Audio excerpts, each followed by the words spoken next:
Hey guys, Thunderhound back again with another little review. My review of Bludgeon. Revenge of the Fallen Bludgeon, or Nest version. Just want to throw out an opinion here, guys. I don't know how anybody else feels about this, but my honest opinion of the new Decepticon write-ups of these guys, their bios. Not really digging that. I mean, they're turning the Decepticons into cowards. Basically, they are cowards. And I am not digging that at all. So I'm going to do something just a little different. I don't know if you guys will like this or not. I'm going to try to, this will probably be a two-part review. I'm going to try to give you a little read-up of the way I think Bludgeon should be. I'll give you a little read-up of his G1 they've got here on the wiki. Bludgeon is a ferocious warrior, skilled in the ancient Cybertronian martial art of Metallicato. He and his blade can cut through the battlefield as if everyone else is operating at a minimal speed setting. Bludgeon's feats in battle seem nearly supernatural, which is probably the effect he's going for if he doesn't believe in his own. Utterly vicious and aloof, Bludgeon is also highly religious, adhering to an arcane code of honor. Through his beliefs fuel his single-minded bloodthirstiness with dogmatic precision. They also cause him to be rather superstitious. Bludgeon's confidence, skill, and grand words have often catapulted him to the upper ranks of the Decepticons, who wouldn't fall in line behind him. I know I would. He's charismatic. The Mayhem Attack Squad is his usual host of cronies, but he's also been known to fill in as Decepticon leader if a power vacuum presents itself. I'm not going to get into the pretender part of that, because he doesn't have his shell, but he does have the skeletal samurai look to him. His signature weapon is an Energo sword, though he also carries a shield and an electro cannon. In accordance with his martial arts motif, generators in his shell's legs can create disorienting clouds of smoke, and he can generate electric fireballs from the torso of either of his body. It is unknown whether Bludgeon is any less agile or capable in this blocky robot mode. We know this ain't blocky, but it wouldn't be surprising.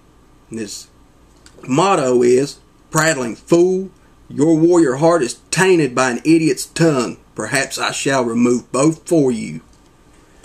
Now guys, let me see if I've got time to go ahead and get the transformation here. What we got to do, if I got time, pop these treads apart. I know this is just probably going to run a little quick.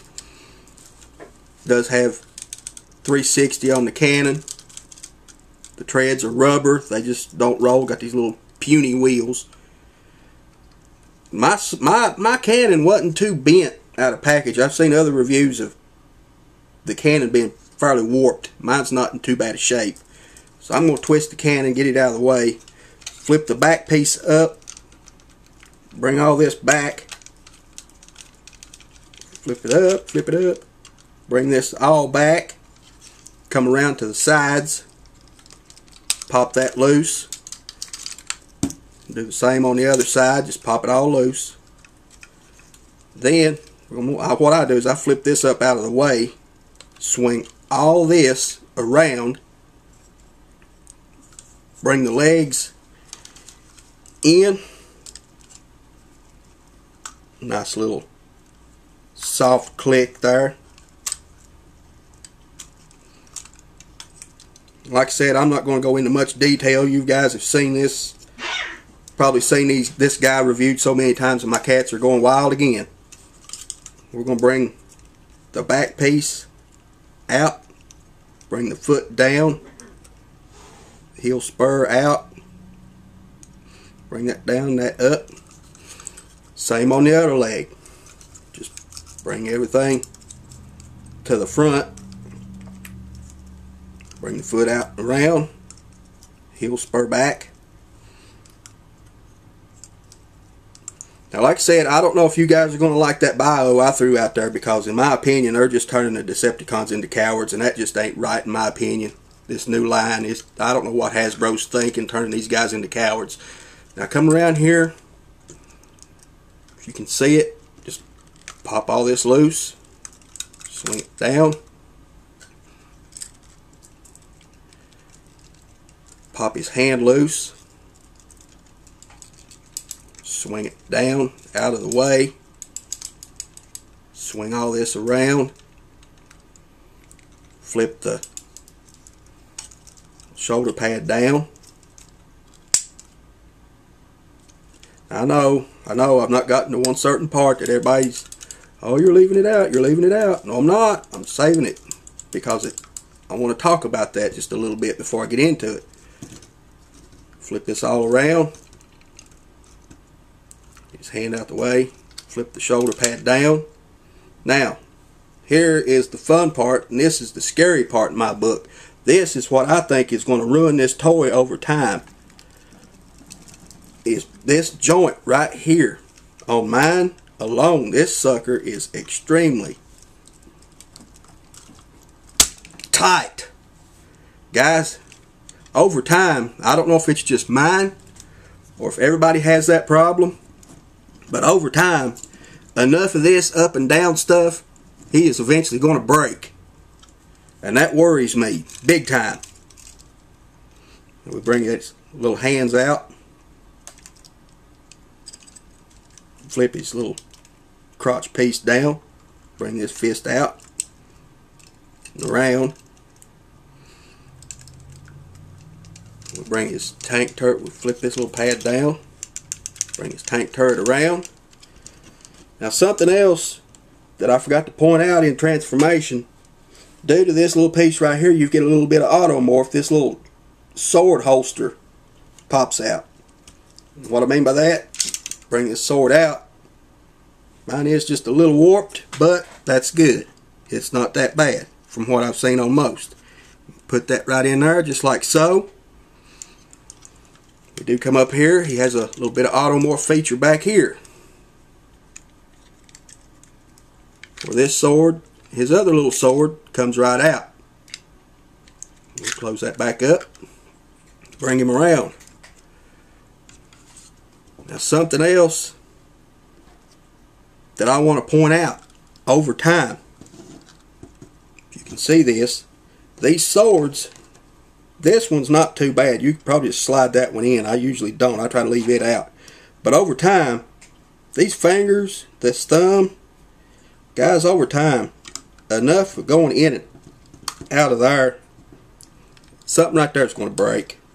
So I usually tendency to leave old Bludgeon here, what little bit of time I've had him, I've left him in tank mode. As far as his articulation, shoulders do go 360. They are a little inhibited. His head will turn. His legs come out. Does have nice little knee joints. His feet move. Got a little side motion there at the bicep. Elbow moves up and down. His hands even move. But guys, that's my opinion on this new Nest line. And if you don't have Bludgeon yet, I suggest you definitely look into getting you one, because this guy, when I first got him out of the box, I transformed this guy back and forth for at least an hour. And like I said, that joint right here that goes up and down, that really worries me over time, especially with young kids trying to play with this. Over time, that's just going to break, especially when they go to push it back down, because it really scares me when I go to push mine down. But guys, nice little color scheme on him, green, orange. I love how they've tried to incorporate the old Pretender shell into here too. I like that. That's nice, a little throwback. But guys, tell me what you think on my G1 bio for old Bludgeon here, because honestly, turning these guys into cowards, big mistake. So guys, that's my opinion of Bludgeon. So until our darkest hour, guys, I'm out of here.